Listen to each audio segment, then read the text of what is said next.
وحشتوني وحشتوني وحشتوني، عاملين ايه؟ والله بجد انا مش عايزه اقول لكم قد ايه وحشني التصوير. النهارده هنعمل مع بعض حاجه تحفه، زي كولاجين كده للبشره، بتاكليه بيخلي البشره عامله زي الاطفال ومنوره كده، وبطريقه سهله جدا جدا. وجايباها الوصفه دي من خبيره تجميل. تمام، هتبقى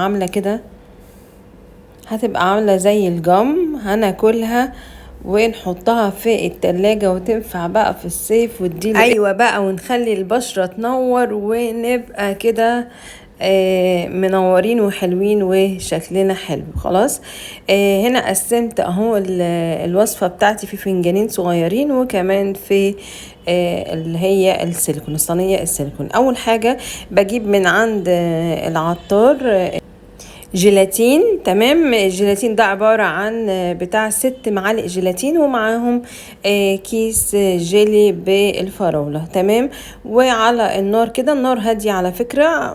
وبعد كده رحت حاطة ربع كوباية من المية يا دوبك، علشان الجيلاتين مع الجيلي نمزجه مع بعض. وعلى نار هادية جدا جدا جدا هنمزج الجيلاتين مع الجيلي لغاية ما يبقى قوامه كده مع بعضه، ويبقى قوامه ما فيهوش اي كلاكيع خالص. هتقعدي تقلبي لغايه ما يبقاش فيه ولا اي كلاكيع. تمام، الوصفه دي يا جماعه بتشد البشره، بتعمل على نضاره البشره. طبعا انتوا داخلين على الصيف، هيكون الجو حر، بشرتك دايما هتبقى محتاجه عنايه اكتر كمان من الشتاء. خلاص، هنا بعد يا دوبك المحتوى بتاعي ده قعدت اقلبه بتاع 5 دقايق بس. وبعد كده بتدوري بقى عن لو عندك اي حاجة. انا كان عندي صينية كده سيليكون صغيرة عليها حروف.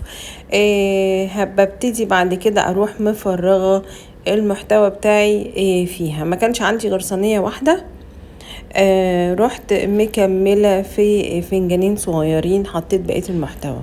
تمام، هبتدي اهو زي ما انتم شايفين كده. يعني المكون بتاعي عبارة عن جيلاتين وجيلي، وكمان بقى لو عندك بنوتك في مثلا بقعة في اي حاجة، ده بيخلي البشرة صافية وخطيرة. انتي في مثلا بشرتك غامقة من الشمس، كلام من ده بيفتح معاكي البشرة جامد. بس اهم حاجة هو مش هيجي من اول مرة، ما يقلش عن شهرين هتبتدي بعد كده تشوفي الفرق. تمام، هنبتدي بقى نصفي اهو المحتوى بتاعنا في السيليكون. وبعد ما السيليكون يخلص معايا، رحت حطاهم في فنجانين. وبعد كده هتحطيه في التلاجة يدوبك من نص ساعة لساعة. هيبتدي معاكي اللي هو بيبقى عامل كده زي الجيلي، بس اجمد شوية.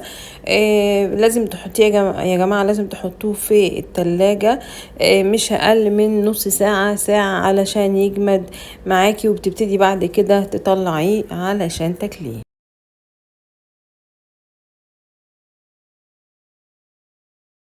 جربوا الوصفة دي يا بنات، عشان بجد خطيرة.